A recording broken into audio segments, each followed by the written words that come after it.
Fangbin, Hualien County, Taiwan. At 1 p.m. on May 4th of 2012, a fisherman walked along the Huadong Coastal Highway with his fishing gear. As he approached the 49.1 kilometer mark of Provincial Highway 11, he made a terrifying discovery. A bloated corpse had washed ashore on the rocks. This particular area was a well-known tourist location, so it was actually fairly common for people to come across drowning victims, and the fisherman had found other bodies on several occasions. He immediately contacted the police and reported his discovery. The police, along with personnel from the Taiwanese Coast Guard, quickly arrived at the scene. It didn't take them long to conclude that the body, which was a woman, was not the typical drowning victim. Instead, she had been murdered. There were numerous ropes and wires tied around her hands, feet, and neck, which made it rather obvious that this was no accident. Based on the level of decomposition, the authorities believed that the woman had been deceased for approximately 2 weeks, and they suspected that she may have suffered SA before her death. However, these details could not be confirmed without a full autopsy. The police examined her clothing, and they speculated that she may have been a hostess at the nearby karaoke bar, which was situated next to the port. They formulated a hypothesis that the woman had gotten into an argument with a customer, which prompted the customer to SA and murder the woman before disposing of her corpse in the ocean. As a side note, the body was still unidentified by this time, and rather than calling her Jane Doe, which is the American term for an unidentified woman, I'm going to refer to the unidentified woman as Wu Ming, which translates to nameless, no name, or anonymous in Chinese, at least according to the internet.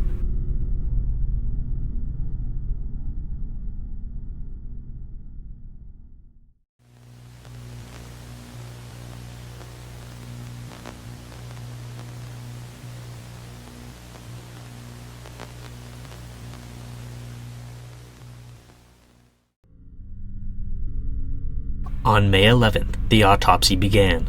The coroner determined that Wu Ming was 160 centimeters tall, and she had short, undyed hair that had mostly fallen out. She had fixed, full-mouth dentures on both the upper and lower jaw. Wu Ming was between the ages of 40 and 60. Due to the bloating and decomposition, her body was too degraded for anyone to identify her from sight alone. Even if a family member happened to look at the corpse, they would never realize who it was.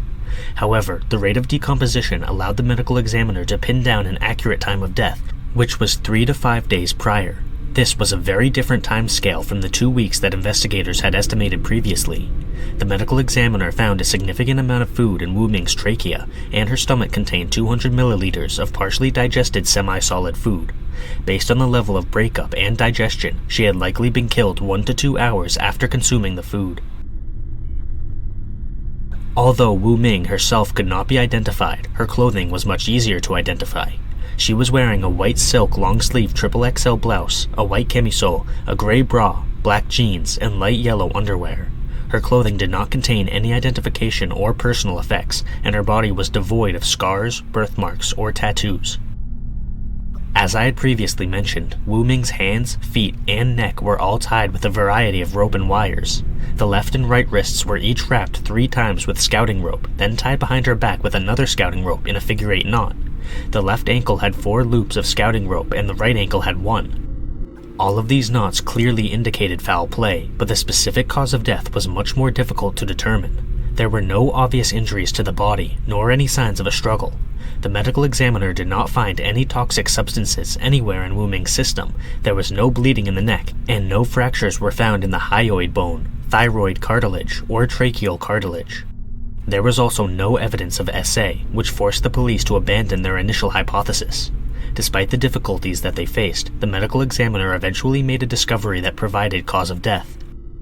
The mucous membranes of the oral cavity were darker in color than normal, which indicated asphyxiation due to smothering. The smothering would have led to respiratory failure after vomit obstructed Wu Ming's airways.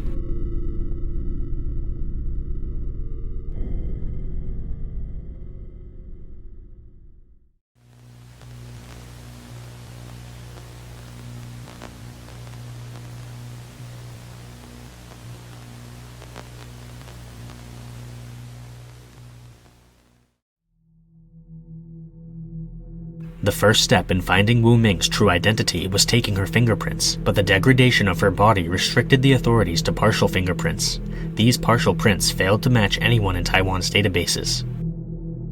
The police published photos of Wu Ming's clothing in the newspapers and broadcasted them on TV. The head investigator also displayed the clothing in public so that passersby could look at them up close and in person. These efforts generated many tips, but every single one ended up falling through. After the clothing failed to produce any substantial results, investigators expanded their search effort for missing persons who matched Wu Ming. Given the fact that she had washed up on shore, the investigators knew that she hadn't necessarily been murdered in Fang Bin. She could have been killed elsewhere in the country, and the ocean current simply carried her to Fang Bin. Therefore, the police did not check local missing persons reports, and they expanded their search throughout northern Taiwan. The authorities mainly focused their efforts on Pingtung, Taichung, and Hualien.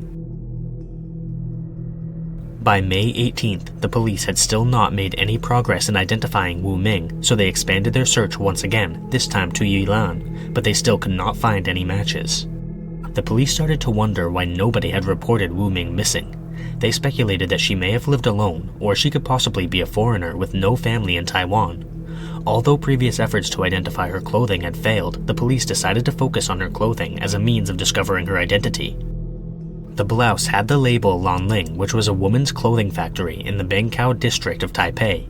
The police hoped that they could contact the factory and receive information about retail distributors, which would allow them to track the purchase history of the blouse. Unfortunately, that particular blouse was not distinctive. The factory reported that it was extremely common and had been sold across Taiwan in every single county. In addition, it had been sold through practically every medium possible, including TV commercials, online markets, brick-and-mortar storefronts, and traditional markets. Tracking down each individual purchase would simply not be practical, or even feasible. The police shifted gears and focused on Wu Ming's dentures. Unfortunately, much like her clothing, Wu Ming's dentures were very generic and they could have been manufactured by almost any hospital or dental clinic. Furthermore, the specific dentures that Wu Ming possessed were typically made for people who had severely damaged their natural teeth and were unable to have a traditional dental impression made. This meant that, even if the police showed her dentures to the person who created them, that person would have no way of knowing who they belonged to. In total, investigators spent about a month inquiring about the dentures with dental clinics in Pingtung, Taichung, Hualien, and Yilan, but they failed to produce any leads. By June of that year, the investigation had reached a dead end. However, instead of giving up, the head investigator was determined to find something of use, so he constantly re-questioned businesses that had already been investigated. This admirable persistence eventually paid off.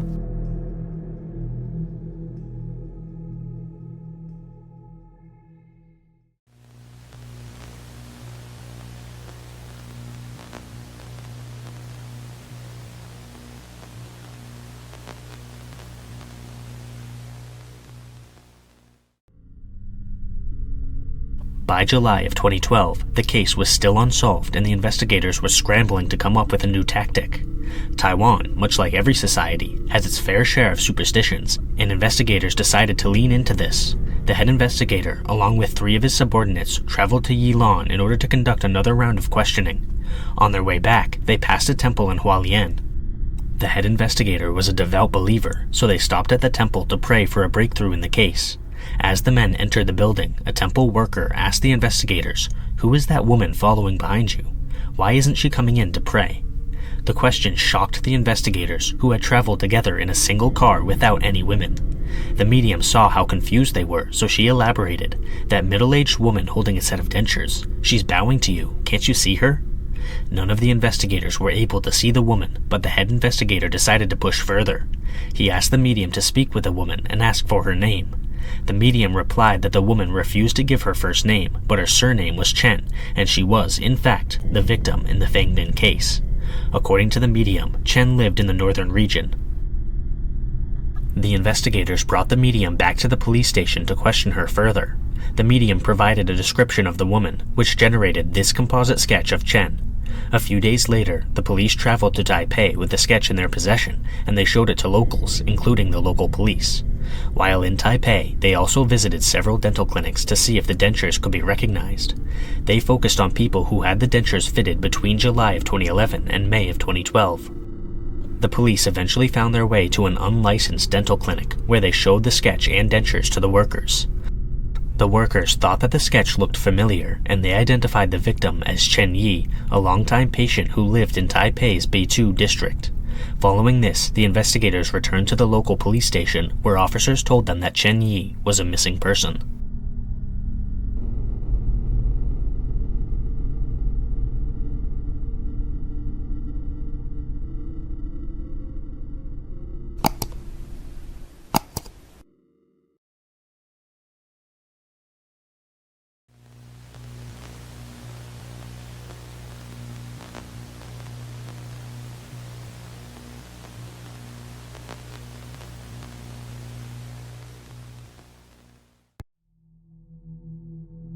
On May 2nd of 2012, a middle-aged man went to the police to report his wife, 55-year-old Chen Yi, missing under suspicious circumstances.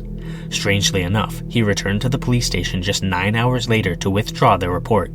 According to him, it was simply a misunderstanding and Chen Yi was perfectly fine. On June 14th, he returned to the police station to report Chen Yi missing for a second time. Chen Yi's husband was a 57-year-old retired military officer, while Yi herself was a full-time homemaker. In the 1990s, they made several real estate investments, all of which paid off and gained them a significant amount of wealth. The couple were known for being compassionate, and they often volunteered at local hospitals. They had 2 children, 1 boy and 1 girl. Their son was diagnosed with leukemia and required constant medical care. Their daughter, Ching-jing, had to live with her grandmother because of the difficult situation. Sadly, her brother ended up passing away and Ching-jing returned to her parents' house. After this, Ching-jing began to develop a rebellious and withdrawn personality, which negatively affected her grades and relationships. Following her graduation from high school, her parents obtained enough money to send her to New Zealand, hoping that studying abroad would open up new opportunities for her. Ching-jing arrived in New Zealand in the year 2000. While there, her grades continued to suffer and she consistently ranked at the bottom of her class. She never even graduated. During her time in New Zealand, Ching-jing met a man named Chih-chung, who was an English teacher and self-proclaimed Harvard graduate. He was older than Ching-jing by 20 years, but she ignored her parents' objections and began a relationship with him. Although Chih-chung claimed to be a Harvard graduate, he was actually a con artist with a criminal record. He had never attended Harvard and was only a temporary teacher with a small salary. Despite this, Ching-jing loved him and stayed in New Zealand for 11 years, only visiting home twice. She often begged her mother to send money because she was unable to find a job. On October 29th of 2010, the couple finally realized that their life in New Zealand wasn't sustainable. They returned to Taiwan in the hopes of having better luck with finding jobs. However, they ended up working odd jobs and they both spent most of their time in internet cafes in Taipei. Although they were often found in internet cafes, they weren't particularly motivated in their job search. They turned to criminal activity instead. On July 24th of 2011, the couple committed their first robbery.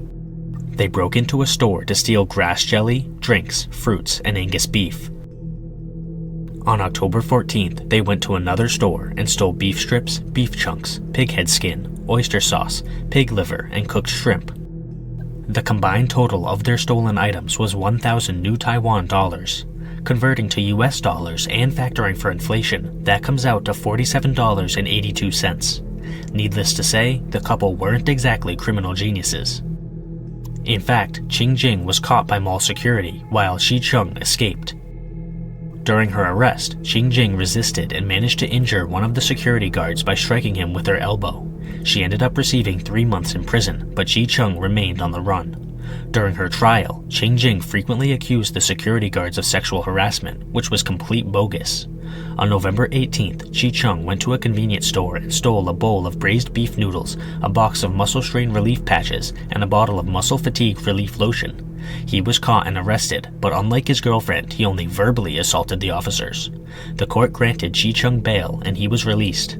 When the court date arrived, the couple walked as slowly as possible in order to inconvenience everyone involved. Their 100-meter walk took approximately 20 minutes. The childish insolence did not end there. Even though their sentences were relatively light, Chih-chung forged the judge's signature on a note and presented it as evidence that the judge had been taking bribes. He used this note to file 24 separate complaints with the prosecutor's office, demanding that his conviction be overturned. However, Chih-chung's skill set did not include forgery, seeing as his handwriting did not match the judge's, and his demands were subsequently discarded. On December 9th, Ching-jing was released from prison, but by this point, her parents were done with her behavior. Chih-chung clearly had a terrible influence on their daughter, so they ordered her to break up with Chih-chung. If she failed to comply, they would stop sending her money. Ching-jing refused to end her relationship, so her father severed all ties between them.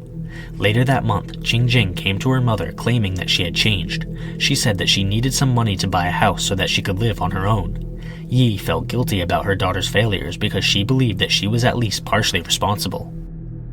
On December 28th, she transferred 300,000 new Taiwan dollars to Ching-jing as a down payment for a house. In the following months, Yi and Ching-jing began talking more frequently. On April 30th of 2012, Ching-jing called her mother and said that she wanted Yi to join her on the house hunt. She planned on driving down to the outskirts of Taipei County on May 1st so she could look at some potential houses. Yi agreed to come along and said that she was proud of her daughter for changing.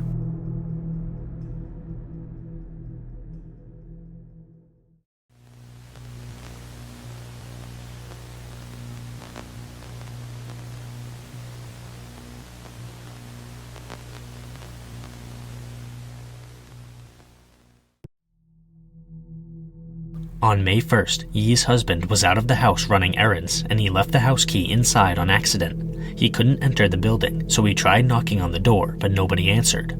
He called Yi's cell phone, but he heard an automated message that said, "temporarily unavailable." After this, he reluctantly called Ching-jing and Chih-chung. Both of their phones were turned on, but neither answered. Yi's husband then called her brother, and the two tried to reach Yi for the next few hours before they finally decided to go to the police. Alongside police officers, they forced their way into the house. They found a handwritten note on the coffee table that said, "I received a call from a master and need to go help. I'll be back later, and I may stay overnight. I lost my phone at the market today, and I'll contact you when I'm done." Yi's husband examined the note and concluded that it was, in fact, his wife's handwriting, which is the reason he withdrew his missing persons report. He spent a whole week convinced that everything was totally fine and Yi was simply busy with work.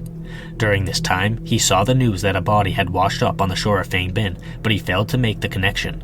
The local police tried to speak with him about the possibility that the body was his wife, but he dismissed them, saying that it couldn't possibly be Yi because she wasn't actually missing.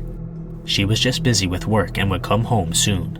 Yi's husband proceeded to go on vacation for the next month and a half, joining a travel group and touring various cities in China, including Beijing, Shanghai, Hangzhou, and Nanjing. To say that he was out of touch would be an understatement. He returned home in mid-June and finally became concerned when Yi still wasn't home. Her phone was still unavailable, and Ching-jing and Chih-chung's phones were also inactive at this point. Almost immediately after returning home, he went back to the police station to report Yi missing. After speaking with her husband, the police took samples of Yi's hair from her bathroom and toothbrush, which provided DNA for the investigators. This DNA was eventually compared to the body from Fangbin, and just a few days later the results came back, confirming that Wu Ming was in fact Chen Yi. The police honed in on Ching-jing and Chih-chung as their main suspects. They entered Chih-chung's name into their computer system and saw that he had a warrant out for his arrest, issued by the Taipei District Court. On March 23rd, Ching-jing and Chih-chung went to a cosmetics store in the East District of Taipei, carrying a photograph of a middle-aged woman. They claimed to be teachers at a local school who were celebrating, and they wanted Ching-jing to look like the woman in the photo, whom they said was the principal at the school. The store owner wasn't suspicious, so they agreed to the fee of 8,000 new Taiwan dollars. However, once the job was done, the couple left the store without paying. The store owner brought the couple to court for fraud, and both were issued a subpoena. When neither fraudster showed up, a warrant was issued for their arrest. The police questioned the store owner, and they showed them a picture of Chen Yi. The owner said that Yi was the woman from the photo the couple had shown at the store. Why would Ching-jing want to get a makeover to look like her recently murdered mother? Investigators theorized that Ching-jing wanted to steal the family's assets, but Yi found out, which resulted in a fight that ended with Yi's death. The police requested the phone records between May 1st and May 4th from the family's telecom company, and the results were damning. According to the records, the couple had spent a significant amount of time at Zhuqi Hospital in Hualien, which is about 55 kilometers from Fangbin, starting on May 1st. That same day, Ching-jing placed a call to the sales department of Osta International, a company that sells stun weapons and batons. The police contacted the company for questioning. According to the manager, Ching-jing had purchased a lightning SWAT stun gun and a Thunderbolt electric baton. However, this promising lead became useless when the manager said that the purpose of the phone call was to return the items, and both were unused when they returned to the company. Following this, the police questioned a car rental company that the suspects had used with one other person. They had rented a vehicle on April 30th and it was due for return on May 1st, but Ching-jing extended their rental period to May 4th over the phone. Because the vehicle ended up getting returned late despite the extension, the owner of the rental company decided to inspect the car. When he opened the trunk, a foul smell struck his nostrils. Chih-chung said that it was normal because they had transported live seafood, and the owner had no reason to question this version of events. However, the owner couldn't as easily ignore how long the odor persisted. After a week, they opened up the trunk's entire compartment to look for the source, and they saw a pool of reddish water that was clearly contaminated.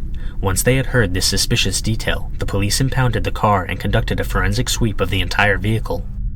Under the trunk compartment, the police found human blood, but the samples were too degraded for any scientific testing to be performed. The car also contained a tracker, which the police examined. At around 2:58 p.m. on May 3rd, the vehicle was driven onto the highway near Hualien, which was only a 10-minute drive from where Chen Yi's body was found. The police then investigated all the transactions that Ching-jing had made with her bank card. At around 7:38 p.m. on May 3rd, she purchased a bottle of Flower Fairy Odor Master, a steel brush, 6 rolls of paper towels, and a bottle of all-purpose laundry detergent. The purchase was made at a supermarket in Jian, which is located in Hualien County. The police theorized that the items were used to clean the interior of the rental car. Even further back than May 3rd, on the morning of April 28th, Ching-jing rented a storage unit. Fast forward to May 4th, when the storage unit door was opened 10 times between 5:39 p.m. and 9:17 p.m. The police added the detail that the couple had most likely hidden some evidence in the storage unit to their theory.